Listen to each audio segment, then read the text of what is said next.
Assalamualaikum warahmatullahi wabarakatuh. Kaifa halukun anak-anakku? Alhamdulillah. Ana bi khairi wa afiyah. Ustazah doakan di sini anak-anak di rumah bersama keluarga dalam keadaan sehat walafiat, selalu dalam lindungan Allah Subhanahu wa taala. Baiklah, pada tema yang kedua di pembelajaran yang kelima dan keenam ini, Ustazah akan jelaskan tentang materi yang terakhir. Siap anak-anakku? Pada slide yang pertama ini, Ustazah akan membacakan cerita dengan suara nyaring. Dengarkan baik-baik ya anak-anakku. Siap? Olahraga kegemaran. Siti suka berlari. Lani suka bersepeda. Edo suka sepak bola. Dayu suka berenang. Beni dan Udin suka olahraga kasti. Olahraga kegemaran mereka berbeda, tetapi mereka sering berolahraga bersama. Jadi di dalam bacaan ini, dalam cerita ini menceritakan tentang kegemaran olahraga teman-teman yang berbeda antara satu sama lain. Meskipun terdapat perbedaan, namun mereka tidak pernah bertengkar. Mereka selalu hidup rukun, baik Siti, Lani, Edo, Dayu, Beni dan Udin semuanya sering berolahraga bersama tanpa pernah saling mengejek dengan kegemaran masing-masing. Kalian juga harus seperti mereka ya. Meskipun dengan teman-teman berbeda kegemaran dalam olahraga atau yang lain, kalian tetap harus saling menghormati. Ada dua cara dalam membaca cerita, yaitu membaca nyaring dan yang kedua membaca dalam hati. Apa sih membaca nyaring itu? Apa sih membaca dalam hati itu?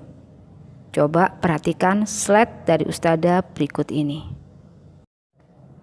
Perbedaannya adalah sebagai berikut.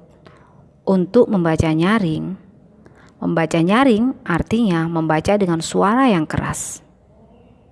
Tujuan dari membaca nyaring adalah untuk melatih suara agar terdengar jelas, sehingga tahu perbedaan antara huruf vokal dengan konsonan.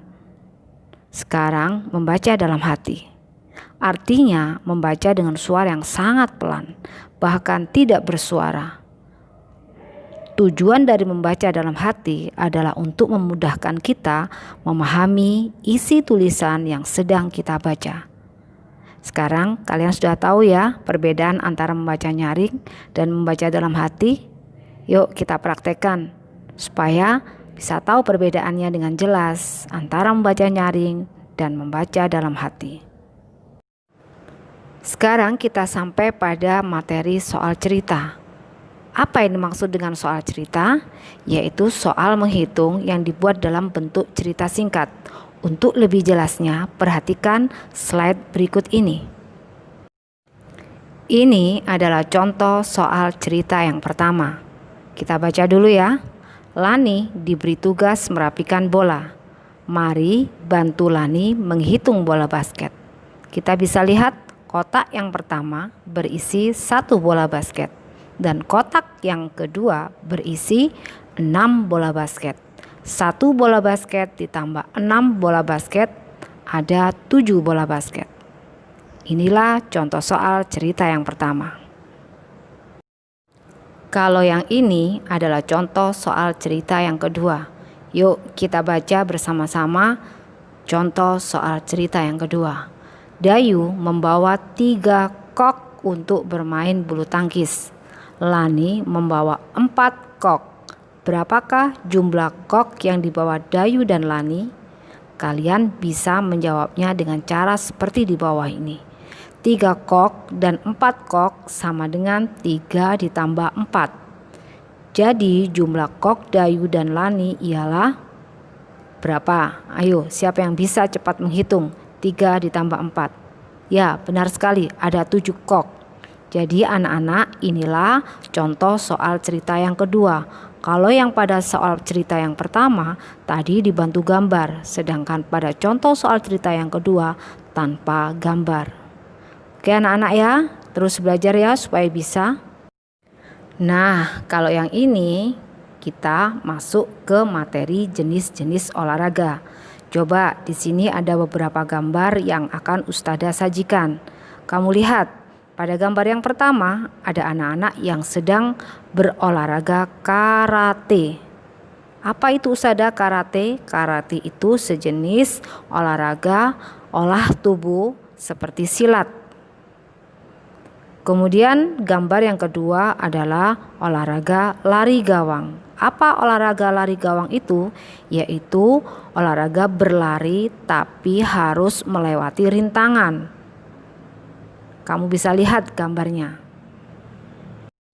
Kalau yang ini adalah jenis olahraga yang bernama tenis meja. Kalian bisa lihat di dalam olahraga tenis meja ini membutuhkan banyak alat, yaitu meja sebagai alasnya, bat sebagai pemukul bolanya, dan bola kecil yang bernama bola pingpong. Dan ada juga pembatasnya yang disebut dengan net. Kemudian contoh berikutnya adalah olahraga tolak peluru. Dalam olahraga tolak peluru ini membutuhkan alat berupa bola besi yang harus diangkat oleh pemainnya. Biasanya olahraga tolak peluru ini dimainkan oleh orang yang sudah dewasa. Kemudian jenis olahraga yang terakhir adalah lompat jauh. Dalam olahraga ini tidak perlu alat karena pemain hanya cukup berlari dan melewati pasir yang ada di depannya. Siapa yang bisa melewati pasir dalam jarak yang jauh, maka dialah pemenangnya. Itulah anak-anak jenis-jenis olahraga yang bisa Ustadzah sampaikan. Sekarang kita akan mendengarkan teks yang dibacakan oleh Ustadzah. Coba dengarkan baik-baik ya. Sepak bola. Edo suka olahraga sepak bola. Satu tim sepak bola terdiri atas 11 pemain. Mereka saling bekerja sama. Ada 2 tim dalam pertandingan. Setiap pemain membela timnya masing-masing. Dalam permainan tim lain menjadi lawan, tapi kembali berkawan selesai bermain. Yang menang tidak boleh sombong, yang kalah tidak perlu sedih. Nah, anak-anak dalam permainan sepak bola biasanya disukai anak laki-laki. Biasanya anak-anak yang bermain ada 2 tim, satu tim ada 11 pemain. Nah, tim ini harus bekerja sama antara satu dengan yang lainnya.